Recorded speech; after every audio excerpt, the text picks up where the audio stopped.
सभी प्रदेशवासियों को यूट्यूब चैनल DS गुरु बांदीकुई की ओर से रक्षाबंधन की हार्दिक शुभकामनाएं। और दोस्तों, इस वीडियो में आप जो हिंदी सब्जेक्ट था, हिंदी सब्जेक्ट में जो संधि चल रही है, संधि में एक वीडियो पहले अपलोड कर रखा है सर ने, और दूसरा वीडियो आज संधि का जो सेकंड पार्ट है, इस वीडियो में आप अध्ययन करेंगे।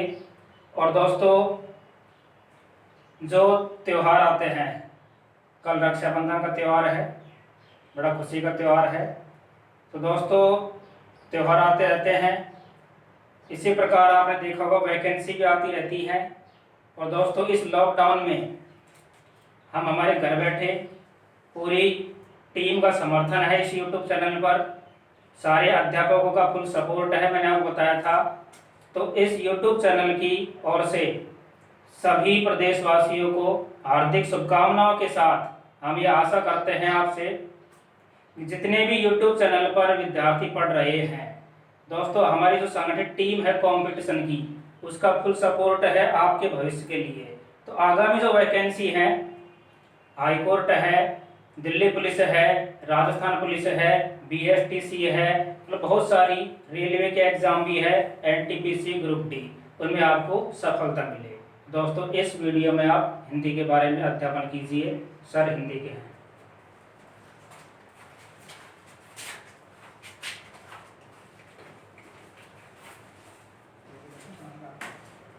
देखो दोस्तों, हम पहले संधि में स्वर संधि के बारे में पढ़ चुके थे, स्वर संधि के पांचों भेद पढ़ा चुके थे। इसके बाद हम व्यंजन संधि स्टार्ट करते हैं आज। देखो, व्यंजन संधि काफ़ी मायनों में कंपटीशन के एग्जाम में काफ़ी महत्वपूर्ण स्थान रखती है। कुछ नियम हैं, उनको याद करते हुए चलना है हमें, और आसानी से जो आपके संधि समझ में आएगी, आप ध्यान देते रहना। देखो, व्यंजन संधि,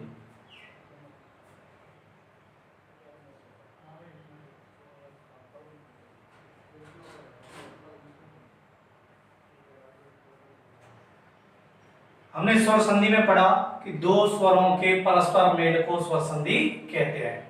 यहां पे हम जानेंगे, जब व्यंजन के साथ स्वर या व्यंजन का मेल होता है, व्यंजन के साथ स्वर या व्यंजन का मेल होता है, तो उसे हम व्यंजन संधि कहते हैं। देखो, कुछ इस प्रकार से बनती है इसकी परिभाषा।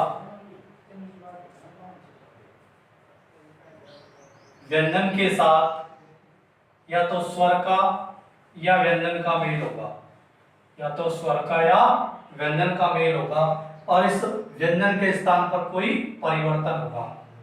इस व्यंजन के स्थान पर क्या होगा? कोई परिवर्तन होगा। इसी को हम व्यंजन संधि कहते हैं। अर्थात हम कह सकते हैं, व्यंजन के साथ स्वर या व्यंजन के मेल से होने वाले विकार या परिवर्तन को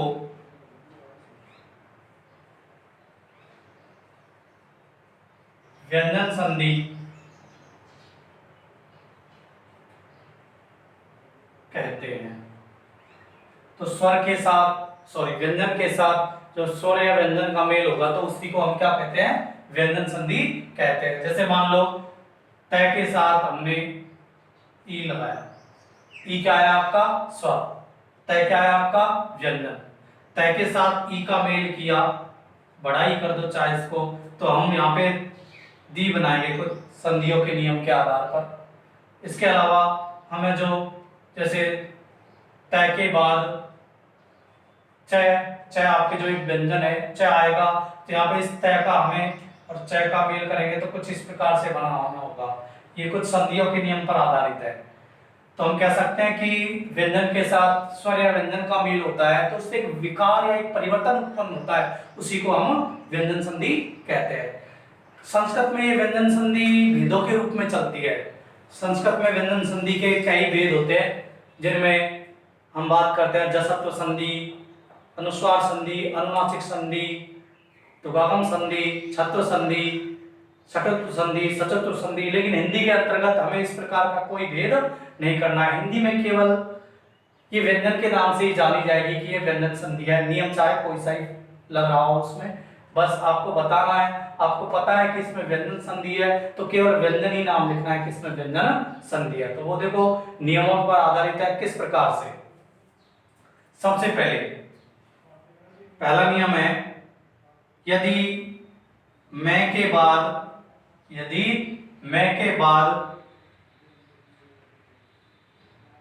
वर्ग का कोई सा भी व्यंजन आए, मैं के बाद वर्ग का कोई सा भी व्यंजन आए। देखो वर्ग हमारे 5 होते हैं, एक तो कै वर्ग, एक चै वर्ग, एक टै वर्ग, एक तै वर्ग और एक पै वर्ग। तो कै, चै, टै, तै, पै, ये हमारे 5 वर्ग है। इनका कोई सा भी व्यंजन आ जाए, कोई सा भी वर्ण आ जाए, अर्थात मैं कह सकता हूं कैसे लेकर के मैं तक, कैसे लेकर मैं तक, इसको ऐसे भी लिख सकते हैं, कै से लेकर मैं तक, कैसे लेकर मैं तक कोई सा भी वर्ण आ जाए। तो यहां पे जो ये मैं है, यहां पर जो ये मैं, ये कैसे लेकर के मैं तक के जो आपके 25 व्यंजन है, ये 5 वर्गों में बटे हुए हैं। उसी वर्ग का, जो से भी वर्ग का वर्ण आ रहा है, चाहे आपके कै वर्ग का आ रहा हो, चै वर्ग का आ रहा हो, टै वर्ग का आ रहा हो, तै वर्ग का आ रहा हो, पै वर्ग का आ रहा हो, कोई से भी वर्ग का आ जाए तो उसी का 5वां वर्ण बन जाता है। क्या बन जाता है? 5वां वर्ण। अर्थात 5वें वर्ण कौन कौन से? न, न, न, न और मैं। हम कह सकते हैं कि मैं के बाद वर्ग का कोई सा भी व्यंजन आए तो मैं उस वर्ग का पंचम वर्ण बन जाता है। 5वां वर्ण बनेगा किसका? इस मैं का बनेगा 5वां वर्ण, ध्यान रखना ना, किसका बनेगा? इस मैं का। कैसे? देखो, जैसे मैं कहूं M plus car, M plus का, देखो ये मैं और मैं के बाद क्या है? कै। मैं के बाद क्या है? कै। तो ये मैं, इस कै की वजह से कै का 5वां अक्षर हो जाएगा। देखो कै से लेकर के मैं तक का वर्ण आना चाहिए। कै से लेकर के मैं तक के वर्णों में यहाँ पे पहला ही वर्ण दे रखा है, कौन सा? कै। तो ऐसी स्थिति में मैं कै का 5वां अक्षर हो जाएगा। कै का 5वां अक्षर कौन सा होता है? ये वाला नहीं होता है, इसको गै बोलते हैं शुद्ध उच्चारण में ना। ये गै है, ये है, ये न, ये न, ये मैं, है ना। तो देखो कुछ इस प्रकार से बन जाएगा, ये ए है, मैं, कै का 5वां अक्षर बन जाएगा, सामने वाले वर्ण के अनुसार बनेगा ये 5वां अक्षर। कै का 5वां वर्ण ये होता है, और का, एन का। इसको ऐसे भी लिख सकते हो आप लोग, एन का। तो मैं के बाद, हलंतयुक्त मैं के बाद यदि वर्ग का कोई सा भी वर्ण आ जाए, यदि वर्ग का कोई सा भी वर्ण आ जाए तो जो हलंतयुक्त मैं है वो सामने वाले वर्ण का 5वां वर्ण बन जाता है। इसके अलावा और हम बात करते हैं, कुछ उदाहरण यहाँ पे दिखाते हैं। देखो, अलम प्लस कृति, अलम प्लस कृति, इस मैं के बाद क्या आ रहा है? कै। मैं के बाद क्या आ रहा है? कै। तो इस कै की वजह से इस मैं का क्या हो जाएगा? 5वां वर्ण हो जाएगा। कै का 5वां वर्ण फिर से वही है ना, अने खाली वाला, ये अलम कृति। इसको ऐसे भी लिख सकते हो आप,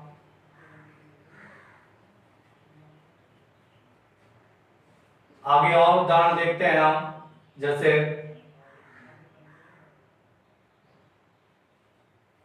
चम प्लस चल, चम प्लस चल, मैं के बाद क्या है? चै। मैं के बाद क्या है? चै। तो इस वजह से चै का 5वां अक्षर क्या होता है? चै का 5वां अक्षर क्या होता है? ये आने खाली वाला, ये वाला, जिसको आप ये बोलते हो। क्या बोलते हो? ये। क्या बन जाएगा ये च, और ये पांचों अक्षर बन गया और चंचल। क्या हो गया? चंचल। उसी तरह से हम और बात करते हैं तो देखो कम प्लस ठे, कम प्लस ठे। मैं के बाद क्या आ रहा है? ठे। ठे कौन से वर्ग का वर्ग में आता है? टे वर्ग में। देखो टे, ठे, डे, डे, ने। तो टे का पांचवा वर्ण कौन सा होता है? ये वाला आने खाली का। ये हलंत युक्त है तो आने खाली भी हलंत युक्त आ जाएगा। ये आपके कंठ हो गया। इसी तरह से हम बात करते हैं साम प्लस तय, साम प्लस तय। इस मैं के बाद क्या आ रहा है? तय। मैं के बाद क्या आ रहा है? तय। तो तय का पांचवा अक्षर क्या होता है? नैनल वाला। तो मैं का क्या हो जाएगा? तय का पांचवा वर्ण नै, साम। और हम बात करें जैसे सम प्लस पादा, सम प्लस पादा। तो देखो मैं के बाद क्या आ रहा है? पे। पे वर्ग आ रहा है तो पे वर्ग का पांचवा अक्षर क्या होता है? मैं का पांचवा अक्षर वही हो जाएगा। तो पे वर्ग का पांचवा अक्षर भी मैं ही होता है। क्या होता है? मैं ही होता है। इसी वजह से इसको यों की त्यों जोड़ दिया जाता है। क्या बनता है? समपादक। एक सामान्य शब्द है वैसे। देखो सम प्लस वम प्लस बे, इसको हम जोड़िए तो देखो मैं के बाद बे आ रहा है तो हम इसको है जो बे का पांचवा अक्षर बे है जो पे पतंग की लाइन में आता है। पे, फे, बे, बे, मैं ही होता है। ये हमने मैं कर दिया। आगे क्या है? बे। फिर मैं का पांचवा अक्षर कौन सा? मैं के बाद क्या है? दे। दे का पांचवा अक्षर कौन सा होता है? ये तराजू की लाइन में आता है तो ते, थे, दे, दे, ने। तराजू की लाइन में आता है धनुष का। इसी वजह से इस मैं का क्या हो जाएगा? तराजू की लाइन का पांचवा अक्षर कौन सा? नैन होगा। संबंध क्या बना? संबंध। एक नियम तो ये है आपके, यदि मैं के बाद वर्ग का कोई सा भी वर्ण आ जाए, यदि मैं के बाद वर्ग का कोई सा भी वर्ण आ जाए तो मैं उस सामने वाले वर्ण का पांचवा वर्ण बन जाता है, पंचम वर्ण बन जाता है। हम कह सकते हैं नासिकी ध्वनि का कोई सा भी वर्ण वो हो जाएगा। अगर क वर्ग आ रहा है तो ये गे वाला हो जाएगा, च वर्ग आ रहा है तो ये च ये वाला हो जाएगा, ट वर्ग आ रहा है तो अणे वाला हो जाएगा, और त वर्ग आ रहा है तो ने वाला, और प वर्ग आ रहा है तो मैं वाला हो जाएगा। ये आपके पहला नियम है। आप इसको समझ लो, इसके उदाहरण आदि देख लो आप लोग।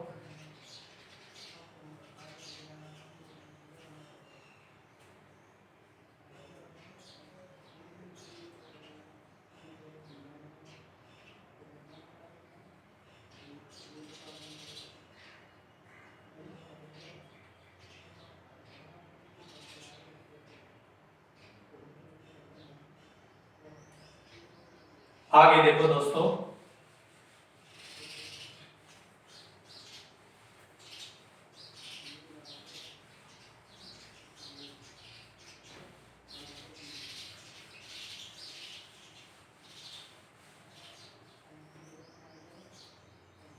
पहला नियम तो हमने पढ़ा था कि जो मैं के बाद वर्ग का कोई सा वर्ण आ जाए तो मैं सामने वाले वर्ण का पंचम वर्ण बन जाता है। यही उसी से संबंधित दूसरा नियम है, यदि इस मैं के बाद अंतःस्थय व्यंजन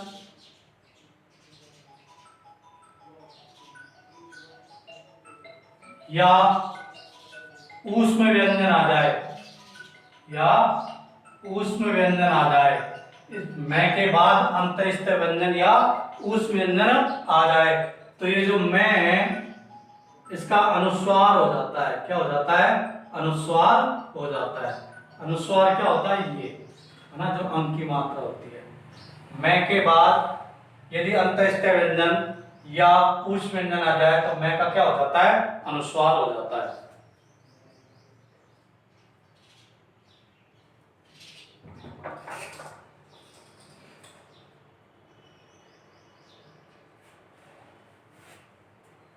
मैं का अनुस्वार हो जाता है। देखो कैसे, इन अंतःस्थय व्यंजन या ऊष्म व्यंजन का कोई पंचम वर्ण तो होता नहीं है। अंतःस्थय व्यंजन कौन से होते हैं? य, रे, ले, वे। और ऊष्म व्यंजन कौन से होते हैं? से, है। इनका कोई पंचम वर्ण तो होता नहीं है। तो ऐसी स्थिति में क्या होगा, ये जो मैं है इसका क्या बन जाएगा, अनुस्वार। देखो कै वर्ग का तो पंचम वर्ण होता है, च का भी होता है, ट का भी होता है, त का भी होता है, प का भी होता है। अब इस प वर्ग के बाद कोई वर्गों में थोड़ी बटे होते हैं व्यंजन, नहीं। फिर तो है जो अंतःस्थ व्यंजन और उष्म व्यंजन होते हैं, इनको चाहे तो हम है जो हमारी नोटबुक में 8 को एक साथ भी लिख सकते हैं, चाहे 4-4 के रूप में भी लिख सकते हैं। इस तरह से नहीं कि 5-5 की लाइन बनानी होती है, नहीं। तो अंतःस्थ व्यंजन और उष्म व्यंजन आ जाए, मैं कहूं मैं के बाद यह रह ले वह स है आ जाए, तो मैं का अनुस्वार हो जाता है। कैसे, जैसे सम प्लस योग, सम प्लस योग। देखो मैं के बाद क्या है, यह, मैं के बाद क्या है, यह। तो ऐसी स्थिति में मैं का क्या हो जाएगा, अनुस्वार हो जाएगा। क्यों, क्योंकि यह का कोई पंचम वर्ण नहीं होता है, तो इस वजह से मैं का क्या हो जाएगा, अनुस्वार। क्या बन गया, संयोग। ऐसे ही सम प्लस हार, सम प्लस हार, मैं के बाद क्या आ रहा है आपके उष्म व्यंजन है क्या है, उष्म व्यंजन, और इस है का कोई पंचम वर्ण नहीं होता। ऐसी स्थिति में मैं का क्या हो जाएगा, अनुस्वार, संहार। और हम बात करें आगे, तो जैसे सम प्लस वेग, सम प्लस वेग, मैं के बाद क्या आ रहा है, वह क्या है आपके अंतःस्थ व्यंजन, वह क्या है अंतःस्थ व्यंजन। ऐसी स्थिति में मैं का क्या हो जाएगा, अनुस्वार, मैं का क्या हो जाएगा, अनुस्वार। देखो वह का कोई पंचम वर्ण नहीं होता, इसी वजह से मैं का क्या कर देंगे, अनुस्वार, सम वेग, है ना। आ गया समझ में। अगर मैं के बाद अंतःस्थ व्यंजन या उष्म व्यंजन आए तो मैं का अनुस्वार हो जाता है। पहला नियम था मैं के बाद यदि वर्ग का कोई सा वर्ण आए तो मैं सामने वाले वर्ग का पंचम वर्ण हो जाता है। दूसरा नियम कह रहा है मैं के बाद अंतःस्थ व्यंजन या उष्म व्यंजन आ जाए तो मैं का अनुस्वार हो जाता है। मैं का क्या हो जाता है, अनुस्वार। जैसे सम प्लस योग संयोग, सम प्लस हार संहार, सम प्लस वेग समवेग। इसको भी नोट कर लो।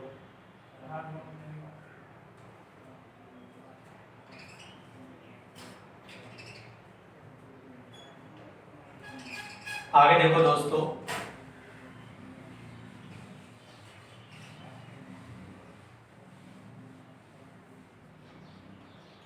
तीसरा नियम इसी से जुड़ा हुआ है। यदि मैं के बाद कोई स्वर आ जाए, मैं के बाद कोई स्वर आ जाए तो ऐसी स्थिति में मैं उस स्वर में मिल जाता है। अर्थात हम कह सकते हैं कि मैं क्या होगा, स्वर में मिल जाएगा। मैं के बाद यदि कोई स्वर आ जाता है, मैं के बाद यदि कोई स्वर आ जाता है तो वो मैं उस स्वर में मिल जाता है। कहने का मतलब है बाद वाले स्वर के साथ मैं का संयोग होगा तो वो मिल जाएगा। कुछ ये नियम है जो ऐसा लगता है जैसे कोई संयोग हो, संधि में हो ना, लेकिन फिर भी स्वर की वजह से आप कहते हैं उसको मिला करके एक संधि का रूप दे दिया जाता है। अधिकांशतः ये संस्कृत के मूल शब्दों में ही होती है। जैसे अहम प्लस अपि, अहम प्लस अपि, मैं के बाद क्या है, ए, मैं के बाद क्या है, ए क्या है हमारा स्वर। ऐसी स्थिति में ये मैं के साथ ए मिल जाएगा, मैं के साथ क्या होगा, ए मिल जाएगा। कुछ इस प्रकार से बनाएगा, अहम अपि, मैं में ए मिला, आधा में है इसमें ए मिला तो मैं कैसा हो गया, पूरा हो गया, और आपका क्या बना, अहम अपि। कुछ इस प्रकार का ये नियम होता है, अंतिम नियम था आपका ना मैं वालों में। जो मैं के बाद वर्गीय व्यंजन आए तो मैं का सामने वाले वर्ण के अनुसार पंचम वर्ण हो जाता है। दूसरा था मैं के बाद उष्म व्यंजन या अंतःस्थ व्यंजन आए तो मैं का अनुस्वार हो जाता है। तीसरा है मैं के बाद स्वर आए तो मैं उस स्वर में मिल जाता है। नोट कर लो इसको भी।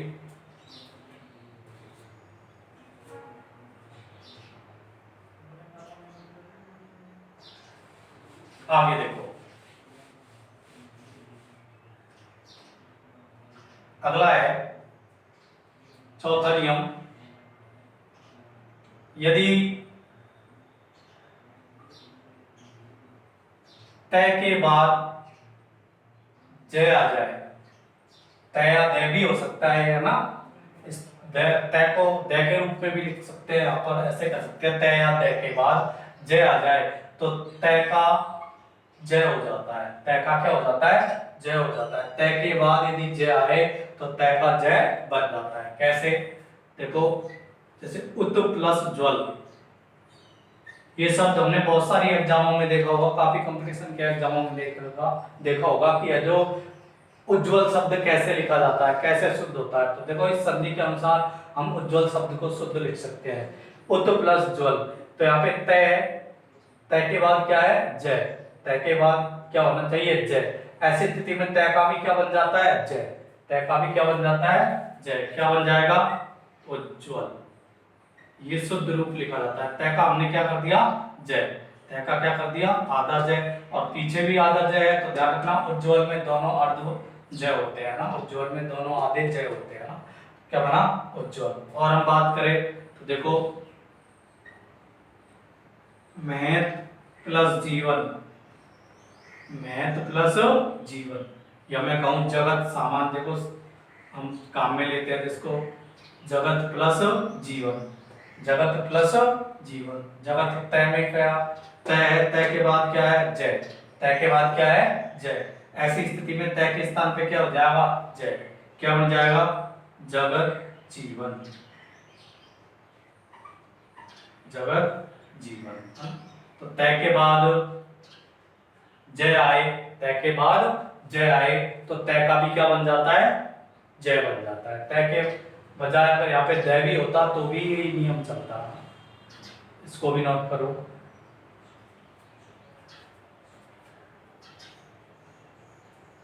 पांचवा देखो, पांचवा नियम, यदि तय के बाद लय आ जाए, तय के बाद लय आ जाए तो तय का भी लय बन जाता है, तय का भी क्या बन जाता है, लय बन जाता है।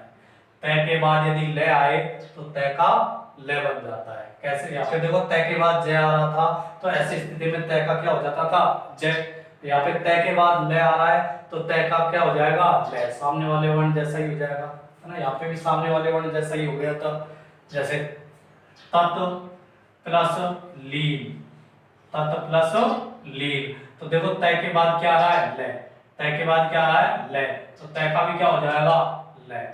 क्या बन गया, तल्लीन, क्या हो गया, तल्लीन। उसी तरह से उत प्लस लास, उत प्लस लास, तय के बाद क्या आ रहा है, लय, तय के बाद क्या आ रहा है, लय। तो ऐसी स्थिति में तय का भी क्या हो जाएगा, लय। क्या बन गया, उत प्लस लास का उल्लास। देखो काफी आसान है, नियमों को देखते चलो, आसानी से आपके ये संधि समझ में आती जाएगी, ऐसी कोई बात नहीं है। आप ध्यान से पढ़ो, आराम से समझ में आती जाएगी। आगे देखो पांचवा, छठा नियम, यदि तय के बाद, यदि तय के बाद है आ जाए, तय के बाद है आ जाए तो ऐसी स्थिति में देखो तय के स्थान पे तो आधा दय हो जाता है और है के स्थान पे दय हो जाता है। तय के बाद यदि है आ जाए, तय के बाद यदि है आ जाए तो तय के स्थान पर दय हो जाता है और है के स्थान पर दय हो जाता है। कैसे, देखो उत प्लस हार, उत प्लस हार, उत प्लस हार, तय के बाद क्या है, तय के बाद क्या है। तो ऐसी स्थिति में तय के स्थान पे क्या हो जाएगा, दय, और है के स्थान पे क्या हो जाएगा, दय। तो इस तरह से बनेगा, देखो आधा तय है तो आधा ही तय हो जाएगा, है के स्थान पे क्या होता है, दय, ये दय कर दिया, आपकी मात्रा है वो हट गया। उद्धार, इसको ऐसे भी लिख सकते हो आप, उद्धार, हमेशा आधा वर्ण नीचे चला जाता है ना जब संयुक्त बनाना हो तो। और देखो जैसे उत प्लस हरण, उत प्लस हरण, तय के बाद क्या आ रहा है, तय के बाद क्या आ रहा है, तय के बाद है आए तो तय का दय हो जाता है और है का दय हो जाता है। तो ये बन जाएगा दय और है का दय, उद्धरण। इसको आप ऐसे भी लिख सकते हो, उद्धरण।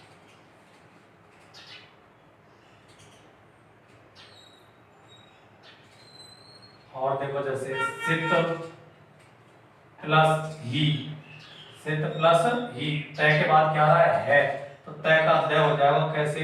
तय का ये द कर दिया और है का क्या हो जाएगा? द। है का क्या हो जाएगा? द।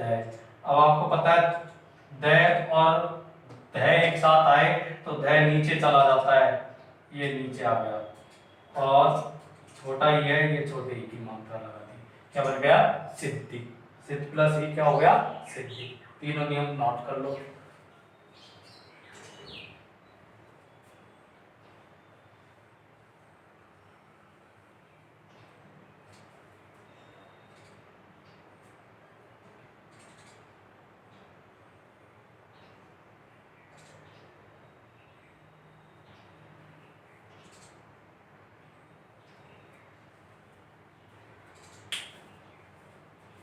आगे देखो,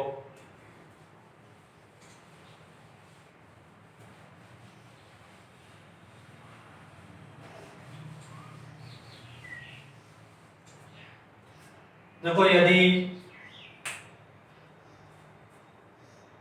तय के बाद यदि स आ जाए, तय के बाद क्या आ जाए? स आ जाए, तो ऐसी स्थिति में तय का क्षय हो जाता है और स का क्षय हो जाता है। तय के बाद यदि स आ जाए, तय के बाद स आ जाए तो ऐसी स्थिति में तय का तो क्षय हो जाता है और स का क्षय हो जाता है। अभी हमने देखा तय के बाद है आता था तो तय का द कर दिया था और है का ध कर दिया। उसी तरह से तय के बाद यदि स आ जाए तो तय का क्षय हो जाता है और स का क्षय हो जाता है। कैसे? देखो मत प्लस सिर, मत प्लस सिर, तय के बाद क्या है? स। यही हमारा नियम था, तय के बाद यदि क्या आ जाए? स आ जाए तो ऐसी स्थिति में तय का क्या हो जाता है? छ और स का क्या हो जाता है? छ। तो देखो किस प्रकार से ये मैं तय का क्या हो जाएगा? छ, ये आधा छ कर दिया। स का क्या हो जाएगा? छ, ये आधा, ये पूरा छ है और इसके छोटी ई की मात्रा है, ये छोटी ई की मात्रा लगा दी, मत छ।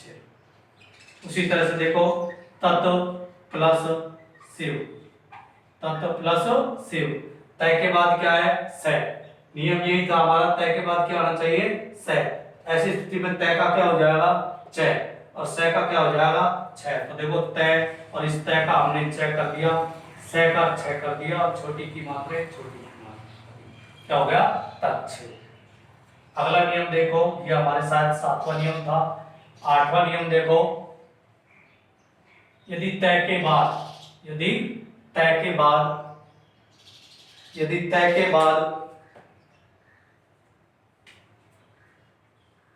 8वां नियम है हमारा, तय के बाद यदि च आ जाए, तय के बाद यदि च आ जाए तो ऐसी स्थिति में तय का भी च हो जाता है, तय का भी क्या हो जाता है? च हो जाता है। तय के बाद यदि च आए तो तय का भी च हो जाता है। कैसे? देखो जैसे सत प्लस चरित्र, सत प्लस चरित्र, सत प्लस चरित्र, तय के बाद क्या आया? च, तय के बाद क्या आया? च, तो इस तय का क्या हो जाएगा? च। ये नियम था हमारा, तय के बाद यदि च आए तो तय का च हो जाता है। तो ये बन गया, तय का च कर दिया और चरित्र था पीछे वो लिख दिया सच्चरित्र। तय के बाद यदि च आए तो तय का च हो जाता है। तो सत प्लस चरित्र क्या हो गया? सच्चरित्र।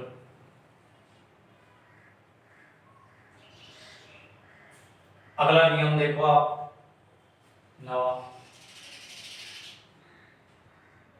यदि ऋस्व ए, या मैं कहूं ए, ई और उ, ये हमारे ऋस्व स्वर है, इनके बाद यदि छ आए, इनके बाद यदि क्या आए? छ आए, ए, ई, उ के बाद यदि छ आए तो इनके मध्य विकल्प से च का आगम हो जाता है। विकल्प से नहीं, आवश्यक रूप से, है ना। च का क्या हो जाता है? आगम हो जाता है। ए, ई, उ के बाद यदि छ आए तो मध्य में च का आगम हो जाता है। इन दोनों के मध्य किसका आगम हो जाएगा? च का आगम हो जाएगा। ए, ई, उ के बाद यदि छ आए तो कैसे? जैसे v प्लस छेद, v प्लस छेद, देखो वी में कौन सा स्वर है? ई। वी में कौन सा स्वर है? ई। आगे क्या है? छ। आगे क्या है? छ। तो बीच में क्या आ जाएगा? छ आ जाएगा। क्या आ जाएगा? छ। क्या हो जाएगा? विच्छेद। ऐसे ही और बात करें तो अनु प्लस छेद। अनु प्लस छेद। न में कौन सा स्वर है? उ। न में कौन सा स्वर है? उ। देखो ए ई उ होना चाहिए, तो ये उ है। उ के बाद क्या है? छ। उ के बाद क्या है? छ। इस वजह से इनके मध्य में किसका आगम हो जाएगा? छ का।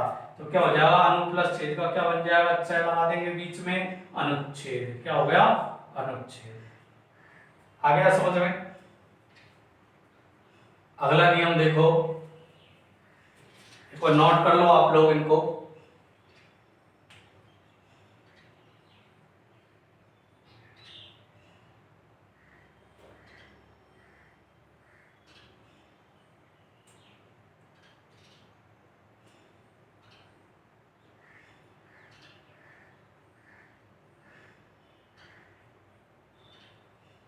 देखो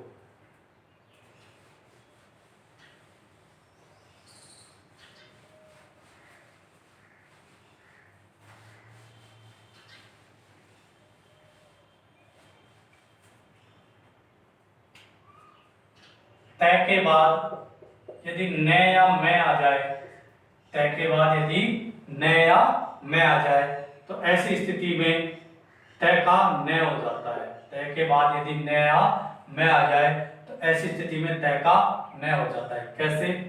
जैसे जगत प्लस नाथ। जगत प्लस नाथ। तय के बाद क्या है? न।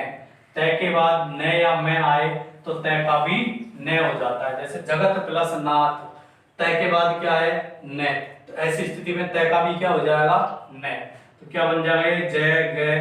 तय के बाद न आ रहा है, तय के बाद न आ रहा है, तो इस तय का भी क्या बन जाएगा? न। ये आधा तय तो आधा ही न हो जाएगा। पीछे का नाथ आपने लिख दिया, क्या बन गया? जगन्नाथ। तय के बाद यदि न या मैं आए तो तय का भी न हो जाता है। जगत प्लस नाथ क्या बन गया? जगन्नाथ। तय का क्या कर दिया आप लोगों ने? न। और बात करें तो तत् प्लस मैं। तत् प्लस मैं। तय के बाद क्या है? मैं। तय के बाद या तो न हो या मैं हो, तो हमारे तय के बाद क्या आ रहा है? मैं। ऐसी स्थिति में तय के स्थान पे क्या हो जाएगा? न। तो क्या बन जाएगा? तन्मय। तय का हमने क्या कर दिया? न। तय आधा तय है तो आधा ही न कर दिया। अगला नियम देखो, कै च ट ट और प, ये सब की सब वर्ग के प्रथम वर्ण है। वर्ग के प्रथम वर्ण। देखो कै वाली लाइन में कै पहले नंबर पे आता है, च वाली में च पहले नंबर पे आता है, ट वाली में ट, ट वाली में ट और प वाली में प। हम कह सकते हैं वर्ग के पहले अक्षर है। जैसे ख दूसरा होता है, ग तीसरा होता है, घ चौथा होता है और अणे खाली वाला पांचवें नंबर पे आता है। तो हम कह सकते हैं क च ट त प, पांच वर्ग है, पांचों वर्गों के पहले पहले वर्ण है। तो वर्ग के प्रथम वर्ण, वर्ग के प्रथम वर्ण के बाद यदि कोई स्वर आ जाए, यदि कोई स्वर आ जाए, वर्ग के प्रथम वर्ण के बाद यदि कोई स्वर आ जाए या वर्ग का तीसरा चौथा पांचवा वर्ण आ जाए, वर्ग का तीसरा चौथा पांचवा वर्ण आ जाए, मूल रूप से तीसरा और चौथा ही होता है, पांचवा आता है तो वहां पर जगत प्लस नाथ की तरह जगन्नाथ बन जाता है। लेकिन नियम के अनुसार 3 4 5 को ही लेकर के चलना पड़ता है। कोई स्वर आ जाए, वर्ग का तीसरा चौथा पांचवा वर्ण आ जाए, या य व र ल आ जाए, तो ऐसी स्थिति में वर्ग का पहला वर्ण अपने ही वर्ग का तीसरा वर्ण बन जाता है। जो वर्ग का पहला वर्ण है, वर्ग का प्रथम वर्ण अपने ही वर्ग का तीसरा वर्ण बन जाता है। जैसे मैं बात करूं, क का तीसरा वर्ण कौन सा होता है? ग। च का तीसरा वर्ण कौन सा होता है? ज। ट का तीसरा वर्ण कौन सा होता है? ड। त का तीसरा वर्ण कौन सा होता है? द। प का तीसरा वर्ण कौन सा होता है? ब। अर्थात कचट तक के स्थान पर गजर दब कर देते हैं। कचट तक के बाद यदि कोई स्वर वर्ग का तीसरा चौथा पांचवा वर्ण या य वगैरह आए तो वर्ग का प्रथम वर्ण अपने ही वर्ग का तीसरा वर्ण बन जाता है। हम कह सकते हैं सामान्य रूप में याद करने के लिए कचड़ तप के स्थान पर गजड़ दब कर देते हैं, कचड़ तप के स्थान पर गजड़ दब कर देते हैं। कब? जब कचड़ तप के बाद स्वर या वर्ग का तीसरा चौथा वर्ण या य वगैरह आए तो वर्ग का प्रथम वर्ण अपने ही वर्ग का तीसरा वर्ण बन जाता है।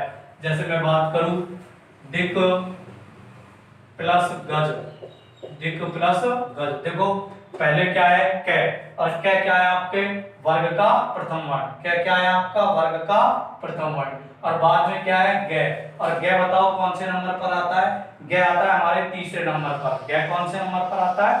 तीसरे नंबर पर। देखो कै कबूतर की लाइन में कै खे गै तीसरे पे आता है। यही तो हमारा नियम है, वर्ग के प्रथम वर्ण के बाद या तो स्वर हो या वर्ग का तीसरा चौथा वर्ण हो या य वगैरह हो, तो गै तीसरा वर्ण है और कै प्रथम वर्ण है, तो प्रथम वर्ण के बाद तीसरा वर्ण आ रहा है तो हमारा नियम बन गया। ऐसी स्थिति में जो कै है ये अपने ही वर्ग का क्या बन जाएगा? अपने ही वर्ग का तीसरा वर्ण। तो कै का तीसरा वर्ण कौन सा होता है? देखो कै खे गै, क्या हो जाएगा?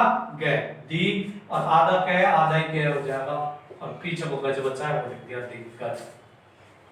आगे हम बात करें तो देखो अच प्लस अंत, अच प्लस अंत, देखो च है क्या है ये च, और बाद में क्या है ए क्या है हमारा स्वर, और च वर्ग का प्रथम वर्ण है या नहीं? देखो वर्ग के प्रथम वर्ण के बाद क्या आ रहा है? स्वर।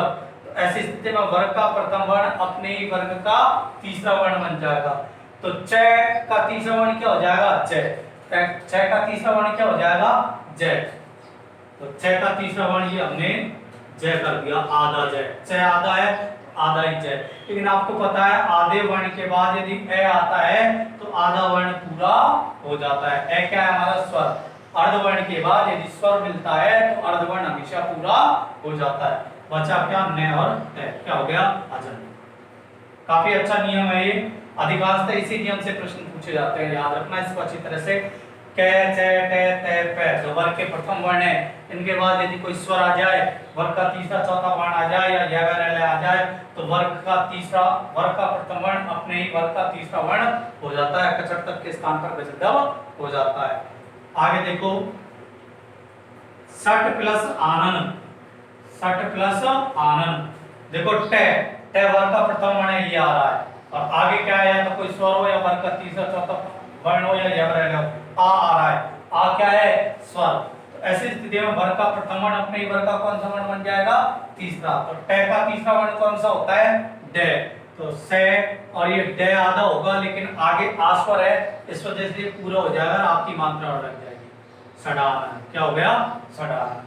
और देखो इसी में ही जगत प्लस ईस, जगत प्लस ईस, ये तय, तय क्या है? वर्ग का प्रथम वर्ण, तय क्या है? वर्ग का प्रथम वर्ण, और आगे क्या है? ई क्या है हमारा? स्वर। तो वर्ग के प्रथम वर्ण के बाद क्या आ रहा है? स्वर। तो वर्ग का प्रथम वर्ण अपने ही वर्ग का कौन सा बन जाएगा? तीसरा। तय का तीसरा वर्ण कौन सा होता है? दय। तो तय के स्थान पे दय कर देंगे, जय गय, आधा दय होगा लेकिन आगे ई स्वर है, बड़ा ई है तो बड़ी ई की मात्रा हो जाएगी, जगदीश। क्या बन गया? जगदीश। और हम आगे बात करें तो देखो सुप प्लस अंत, सुप प्लस अंत, पै, ये आपके पैरा, पै के बाद क्या है? ए हमारा क्या है? स्वर। तो वर्ग के प्रथम वर्ण के बाद क्या है? स्वर। तो ऐसी स्थिति में वर्ग का प्रथम वर्ण भी अपने ही वर्ग का तीसरा वर्ण बन जाता है। तो पै का तीसरा वर्ण क्या हो जाएगा? पै, सु, और पै आधा ही होगा, पै आधा है तो, लेकिन ए आगे स्वर मिलने के कारण पूरा हो जाएगा, क्या बन जाएगा? सुबह। देखो काफी अच्छा नियम है, और बहुत अधिक बार इसमें के प्रश्न पूछे जा चुके हैं कंपटीशन के एग्जाम में। कै चे टे ते पे ये सब की सब वर्ग के प्रथम वर्ण है, इनके बाद यदि कोई स्वर आ जाए, वर्ग का तीसरा चौथा वर्ण आ जाए या य वगैरह आ जाए तो वर्ग का प्रथम वर्ण अपने ही वर्ग का तीसरा वर्ण बन जाता है। कौन सा वर्ण बन जाता है? तीसरा वर्ण। कै का गे, चे का जय, टे का डे, ते का दे, और पे का पे हो जाता है। कर लो नोट इसको, ये आपके उदाहरण है।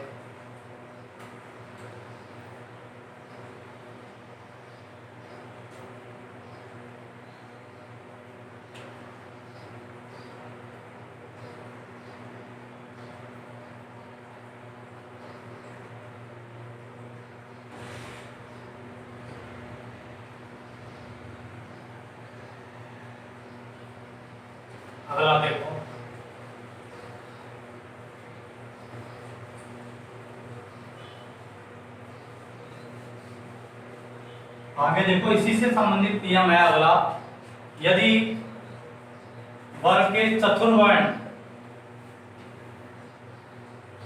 वर्ग का चतुर्थ वर्ण हो और उसके बाद मतलब चौथा वर्ण, वर्ग का चौथा वर्ण हो और उसके बाद भी किसी भी वर्ग का चौथा ही वर्ण आ जाए, वर्ग के चौथे वर्ण के बाद भी वर्ग का चौथा ही वर्ण आ जाए, तो ये पहले वाला वर्ग का चौथा वर्ण है ना, ये अपने ही वर्ग का तीसरा वर्ण बन जाता है, अपने ही वर्ग का तीसरा वर्ण बन जाता है। वर्ग के चौथे वर्ण के बाद यदि वर्ग का चौथा ही वर्ण आए तो पहले वाला वर्ग का चौथा वर्ण अपने ही वर्ग का तीसरा वर्ण बन जाता है। कैसे? देखो, दुगु प्लस ध, दुगु प्लस ध, देखो घ, क वर्ग की लाइन में चौथा अक्षर है, क, ख, ग, घ, ये चौथा अक्षर है, और ध भी तराजू की लाइन में चौथा अक्षर है, त, थ, द, ध। तो चतुर्थ वर्ण के बाद क्या आ रहा है? चतुर्थ वर्ण, वर्ग के चौथे वर्ण के बाद चौथा ही वर्ण आ रहा है। ऐसी स्थिति में जो पहले वाला चौथा वर्ण है, जो पहले वाला चौथा वर्ण है, वो अपने वर्ग का कौन सा वर्ण बन जाएगा? तीसरा वर्ण। तो बताओ घ कौन से वर्ग में आता है? क वर्ग में। तो क वर्ग का तीसरा कौन सा हो जाता है? क, ख, ग, कौन सा हो जाएगा? ग। ये देखो क, ख, ग, घ, अण, ये घ तो चौथा है और इसका तीसरा कौन सा हो जाएगा? ग। अब घ आधा है तो ग भी आधा हो जाएगा, और ये हमने पीछे का ध बता दिया, दुग्ध। उसी तरह से लब प्लस ध, लब प्लस ध, भ हमारे चौथा अक्षर है, प वर्ग में प, फ, ब, भ, उसके बाद भी चौथा अक्षर आ रहा है ध, तो भ का तीसरा अक्षर क्या हो जाएगा? प, फ, ब, ब होता है। देखो प, फ, ब, भ और मैं, तो भ तो चौथा अक्षर है और उसका तीसरा अक्षर क्या हो जाएगा? ब। क्या बन जाएगा? ल का आधा ब, लब, ल का क्या होगा? लब। और देखो एक और अंतिम नियम इसी में, व्यंजन संधि का अंतिम नियम है ये आपके, हालांकि है काफी, लेकिन जो मूल है वो मैंने आपको लिखाए हैं।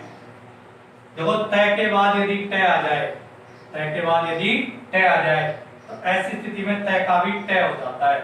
तय के बाद यदि ट आए तो ऐसी स्थिति में तय का भी ट हो जाता है। कैसे? जैसे तत्व प्लस टीका, तत्व प्लस टीका, तय के बाद क्या आ रहा है? ट, तय के बाद क्या आ रहा है? ट, तो तय का भी क्या हो जाएगा? तय का भी क्या हो जाएगा? ट, ये बन जाएगा तट्टिका।